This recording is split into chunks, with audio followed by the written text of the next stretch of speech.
What's good, everybody? It's your boy SBX coming with you with another game review. I know I've been doing these bad boys for a very long time, so sorry, bear with me. I have a lot of things going on with my life, personal things, trying to get back in the work game all over again, you know what I'm saying? Trying to get my grizzy on, you know what I'm saying? So, I definitely want to apologize for not doing any gaming videos, but I try to give you as many gaming contents as possible with my wrestling and, whatever that game I'm playing while I make a discussion. But y'all know how I do it. So let's just go ahead and talk about Mafia 3. I know it's an old game that released back in 2016, and that was the very first game that I ever purchased when I had received my first PlayStation 4 console. To be honest, I'm gonna give you my pros and definitely my cons based on Mafia 3, and please bear with me, folks. So I'm gonna go ahead and just lay it out for you guys. So,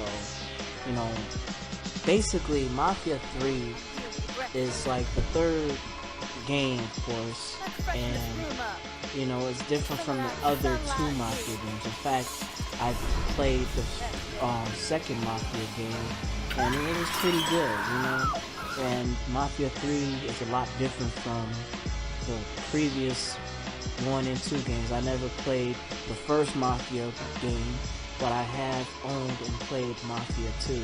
So Mafia 3, it's a lot different because you play as a black protagonist by the name of Lincoln Clay, and he's really a OG gangster, and he's more intimidating and things of that nature compared to just your typical mobster, or Italian mafioso type of guy.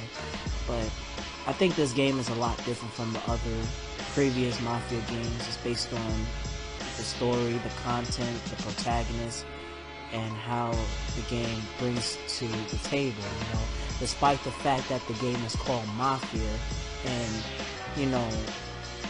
when you think of Mafia, you think of like the Italian mob, from New York or Chicago or something, but Mafia 3 is a lot different from the other two games. So like I said, you play as the main protagonist by the name of Lincoln Clay, and he came back from the war of Vietnam,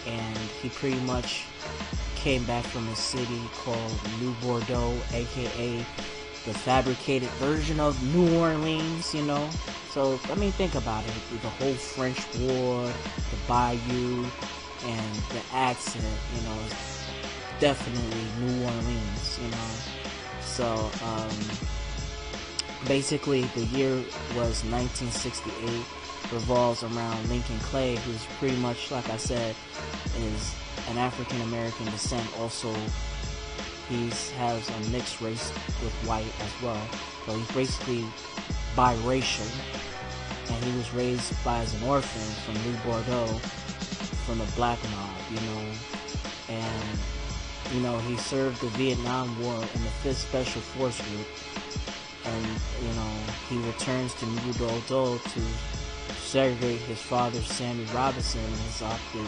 brother Ellis. Well, father Sammy is pretty much the pastor, the guy in the beginning of the video who does the interviews and stuff like that, told him about his perspectives and why he's just a notorious gangster. So, basically, the main plot of the game is to get some retribution back against Selma Connor, and pretty much he ambushed him, almost tried to leave Lincoln for dead, and your job is to take out all his connections as possible.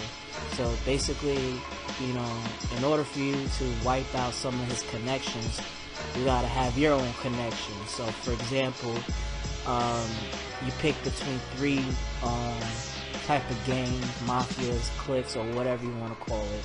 So the purple represents Cassandra, who's a Haitian mafia boss leader who supplies the drugs, who supplies the weapons and things of that sort. And then you have Burke, who is an Irish mobster, and his job is to, like, you know, give you access with the cars and stuff like that. Pretty much, you know, if you need a ride, he got you. Or if you got to do a job where, you know, anything that relates to cars, that's your guy. And then you got Vito, who's a straight mafioso type of guy from New York, and he's the type of guy who, whenever you need backup, that's your man. But also too, there's some other things to do in this game where you can call out the cops, where they don't have to you don't have to be wanted. You run away from the cops and you won't be wanted, like I said.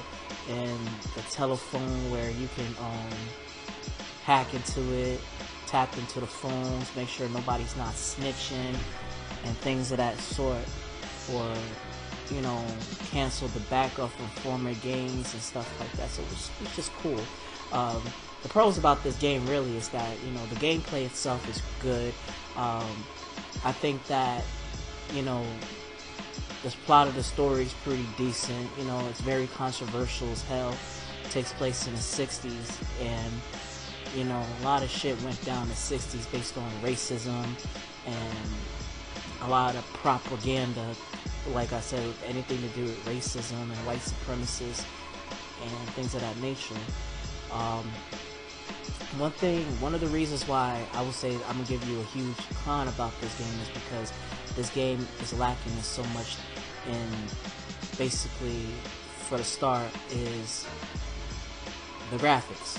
You know, I'm not saying the graphics totally suck, but it only sucks to a degree where, for example, there's glitch problems. It's really glitchy, bad bugs. The game is confusing as hell on direction. You know, it lacks direction.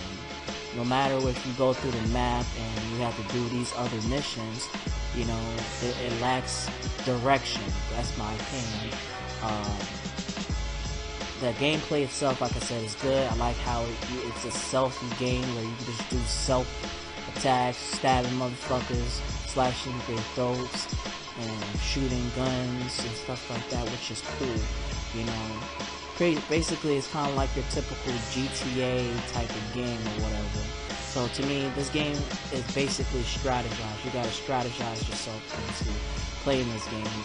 So, like I said, there's people talking about they don't like the way that it promotes a lot of homosexuality, which is not really a problem with me, because let's be real, folks, the shit is going on in real life, so they just try to make it realistic as possible.